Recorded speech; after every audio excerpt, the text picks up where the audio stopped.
अभिलाष यादव जी, भोपाल से।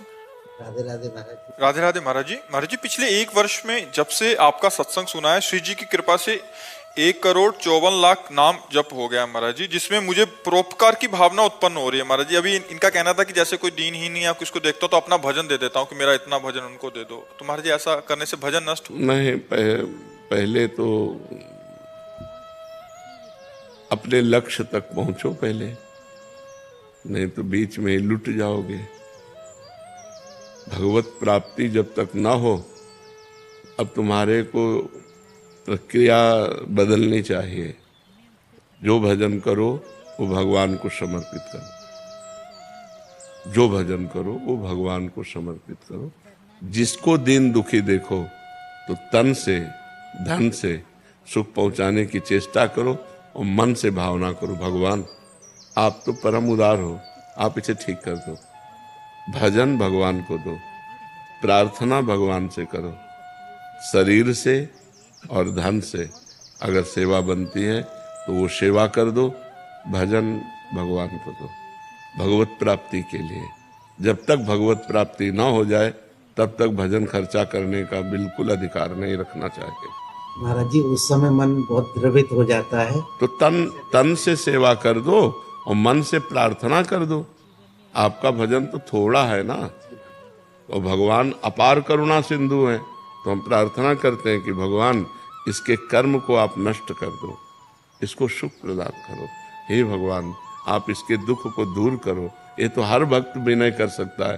तो विनय करना, शरीर से और धन से सेवा करना, भजन को भगवान के चरणों में समर्पित करना, वो सिर्फ भगवत प्राप्ति के लिए है। हमारा जन्म साधन धाम मोक्ष कर द्वारा, हम भगवत प्राप्ति के लिए भजन करते हैं। और दूसरी बात, सब में भगवान है, सब रूपों में भगवान है। तो जब कोई दुखी हो तो देखो भगवान दुख की लीला कर रहे हैं। तो हमसे जो बन सके हम तन मन धन से सेवा कर दें, लेकिन भजन भगवान को दें। भजन का फिर उससे लक्ष्य की प्राप्ति में बाधा पड़ेगी। महाराज जी, विचार ऐसा आता है कि मैं तो और भजन कर लूंगा, लेकिन शाम तक जियोगे आपको पता है क्या? शाम तक आप जियोगे क्या? ये कोई गारंटी तो है नहीं ना। तो पहले हम अपना कार्य करते हैं मनुष्य जीवन का, पहले अपना कल्याण करें, अपने को भगवत प्राप्ति करें। तो जब आप भगवत प्राप्त हो जाओगे तो वासुदेवा सर्वम, कोई जीव बचा ही नहीं, सब भगवान ही है। यही अनुभव हो जाएगा। सिय राम में सब जग जानी। तो नाटक मंच पर दुख सुख का नाटक कर रहा है, वस्तुतः वो परमात्मा है, ऐसा ज्ञान हो गया तो ये वृत्ति भी चली जाएगी। समझ रहे ना? असलियत में परमार्थ में पहले तुम चढ़ो, तुम अध्यात्म को प्राप्त हो। तो जब तुम्हारा चश्मा बदलेगा तो सर्वम खलमिदम ब्रह्म, सब ब्रह्म विराजमान है। तो दुख सुख का कोई खेले नहीं है। माया में दुख सुख है। जैसे स्वप्न में दुख सुख होता है तो जागृत में मिट जाता है, ऐसे ही जागृत का दुख सुख ज्ञान में मिट जाता है। जब आप ज्ञान को प्राप्त होगे, भगवान को प्राप्त होगे, तो न दुख है न सुख है, वही सच्चिदानंद परमात्मा स्त्री पुरुष रूप धारण किए हुए लीला कर रहा है, ऐसा अनुभव आएगा।